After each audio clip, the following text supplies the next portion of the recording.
tersebut, terima kasih Pak SBY. Tidak ada dibilang terima kasih Demokrat.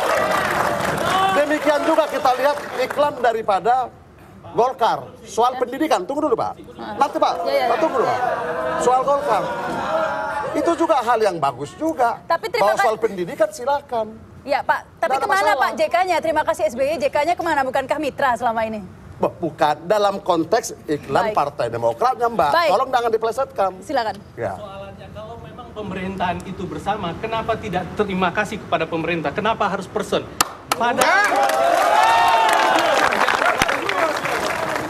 Dan ada partai-partai lain pendukung pemerintah dalam hal itu. Jadi tidak bisa hanya satu orang sebagai Pak, Bapak kita tadi kan bicara iklan.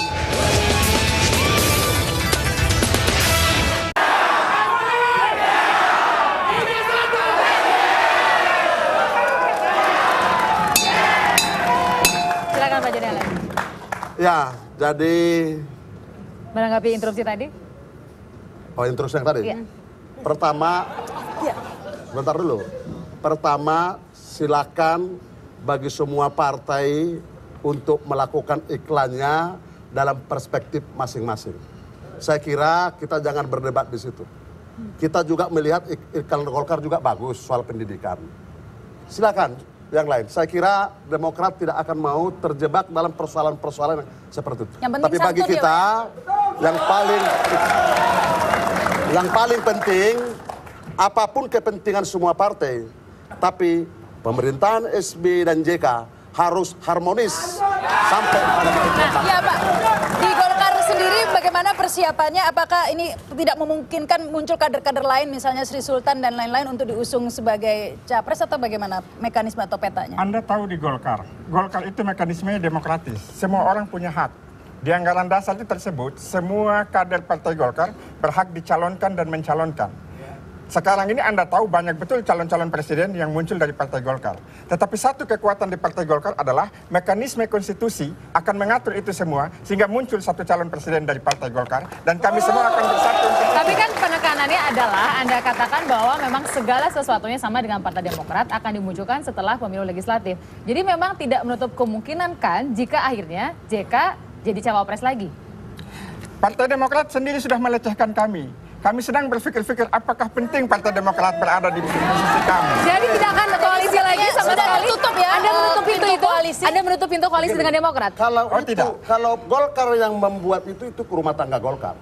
Tapi Demokrat secara institusi tidak pernah menutup pintu kepada siapa. Tidak pernah.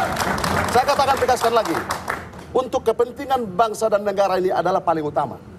Soal nanti prosesnya, semuanya belum ada persoalan tahapan-tahapan pemilihan presiden dan wakil presiden. Masih dalam tahapan legislatif. Belum ada tahapan. Tapi kenapa kok kesannya Pak Yamin Anda sudah berani mengatakan jauh-jauh hari bahkan sebelum pemilu legislatif akan kesannya menutup pintu koalisi dengan Demokrat? Oh tidak menutup pintu. Semua partai kami buka, termasuk Partai Demokrat. Karena itu bagi kami Partai Golkar terhadap partai-partai selama ini yang berbeda konsep di DPR saja, itu kami bisa bersama-sama. Apalagi Demokrat yang bersama JK selama ini sudah memimpin partai ini. Kami menghargai pemerintahan ini, tetapi kami mohon kepada Demokrat, berhentilah melecehkan kami lagi. Jadi kira-kira apakah tetap akan bersikukuh pada komitmen kalau 30% maka akan capres sendiri, begitu? Semua keputusan itu akan kita serahkan pada Rapim khusus. Tetapi saya hanya bisa katakan, apa yang dimunculkan oleh DPD 1 seluruh Indonesia kemarin, itu adalah cikal bakal yang menjadi arah daripada proses keputusan yang politik menarik itu. ini, SBY dan JK sama-sama mencalonkan diri jadi presiden. Tentunya yang menjadi pertanyaan sekarang, bagaimana belanja calon wapresnya ini, kriterianya. Kira-kira siapa yang akan menurut kriteria Golkar akan cocok? Kriteria Golkar dalam calon presiden adalah akseptabilitas. Itu kan capres Pak, cawapres ya? Wakil presidennya. Cawapres sederhana saja, bisa bekerja sama dengan calon presiden itu dengan mudah, punya komitmen integritas terhadap NKRI. Ini bisa pertanyaan ke Pak Joni Allen Pak. Bagaimana jika ternyata Golkar kemudian perolehan suara 30% misalnya, sehingga memunculkan capres sendiri kemudian berkoalisi dengan PDIP, bukankah akan membahayakan buat Partai Demokrat karena suaranya luar biasa besar? Jadi begini, siapapun boleh saja berandai-andai. Tapi Demokrat on the track pada kondisi objektif, konsentrasi dalam pemilu legislatif. Konsentrasi pemilu. Belum bicara soal pemilihan presiden dan wakil presiden. Kenapa? Belum ada calon presiden dan wakil presiden. Yang ada baru calon legislatif. Karena apa? Presiden SBY dan JK masih wakil presiden. Belum ada tahapannya. Soal ada keinginan itu soal lain. Belum ada. Iya. Baik, Anda menambahkan. Sama dengan kami, bahwa ada keinginan di internal kami untuk JK jadi presiden, itu tetap kami hargai. Tapi kami masih menghormati presiden sebagai SBY sebagai presiden yang hari ini bekerja sama dengan wakil presiden. Oleh karena itu kami berharap kepada SBY sama JK, pimpinlah negeri ini sampai akhir masa jabatan 2009. Jangan ada gejolak. Setelah itu, mari kita lihat. Kami punya rumah tangga sendiri, kami akan menentukan apa yang baik bagi kami. Kok saya jadi melihatnya malah duelnya jadi main-main lagi nih Pak. Kesannya lanjutkan koalisi lagi nih Pak. Tidak main-main. Anda perhatikan statement saya. Saya memang mengharapkan bahwa sampai 2009 silahkan kerjasama SBY JK ini terus. Sebab jika tidak, rakyat yang jadi korban. Partai Golkar tidak mau. Harus kerjasama sampai 2009. Setelah pemilu, Baik. kita akan lihat apakah Golkar nanti akan memutuskan keputusan JK presiden atau tidak. Keputusan resmi pada Rapimnas setelah pemilu itu. Jadi yang pasti permintaan dari Partai Golkar ini agar Partai Golkar termasuk Yusuf Kala diperlakukan sebagai mitra bukan lawan sehingga tahun 2009 ini. Demokrat tidak pernah menganggap bahwa Partai Golkar adalah lawan, tapi mitra. Baik di DPR maupun dalam proses pengambilan keputusan, termasuk partai-partai lain. Tapi sudah tanggung merasa dilecehkan katanya Pak berkali-kali. Demokrat tidak pernah melecehkan Partai Golkar. Sekali lagi, tolong saya minta juga teman-teman di Golkar tidak mengeneralisasi persoalan. Tapi kenapa Mubarak tidak pernah meminta maaf secara terbuka bahwa dia sebentar, Pak. Salah. Sebentar, Pak Mubarak sedang dalam proses diskusi di dalam persoalan internal Partai Demokrat. Ya. Ke apa?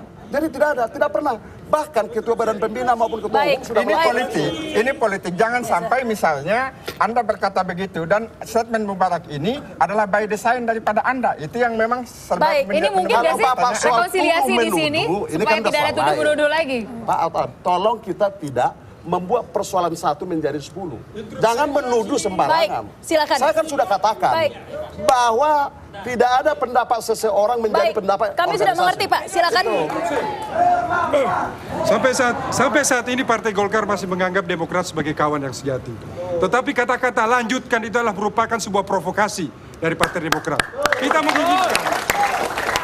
Kita menginginkan ada semacam sebuah kejujuran dalam berkawan. Ada sebuah keikhlasan dalam berkawan. Kalau perlu tidak ada dusta di antara kita. Saya minta teman-teman di Golkar, saya katakan tadi Partai Demokrat dari Sabang sampai Merauke untuk bekerja keras untuk legislatif. Dalam konteks itu adalah merebut suara sebesar-besar untuk melanjutkan perjuangan dalam legislatif. Baik, bel sudah berbunyi, sudah waktunya pernyataan penutup. Silakan Pak Yamin berkaitan dengan pencapresan dan duel SBJK ini. Silakan. Ya, closing statement Anda. Closing statement saya adalah selama ini kita telah bersama. Tapi jika memang kita tidak bisa bersama, untuk apa kami di situ? Terima kasih. Singkat, jelas, padat ya. Bagi Partai Demokrat, bersama kita bisa. Kayak kampanye itu Pak. Loh, ini kan soal bersama kita bisa. Kepada siapapun, Demokrat siap bekerja sama. Baik, yang pasti memang Bapak-bapak. Ya, terima kasih. Menarik sekali. Jangan-jangan yang kita perbincangkan di sini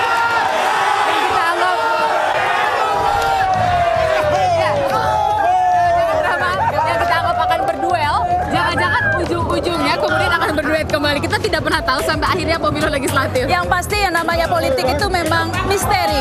Bisa saja hari ini berkoalisi, besok menjadi lawan. Bisa saja 2 tambah 2 sama dengan 23 atau 2 tambah 2 sama dengan 31. Dan masih banyak lagi yang pasti persaingan menjelang pemilu 2009 akan semakin ketat. Rakyat yang menentukan. Ya, saya Tina Talisa. Saya Rahma Sarita. Selamat malam dan sampai jumpa.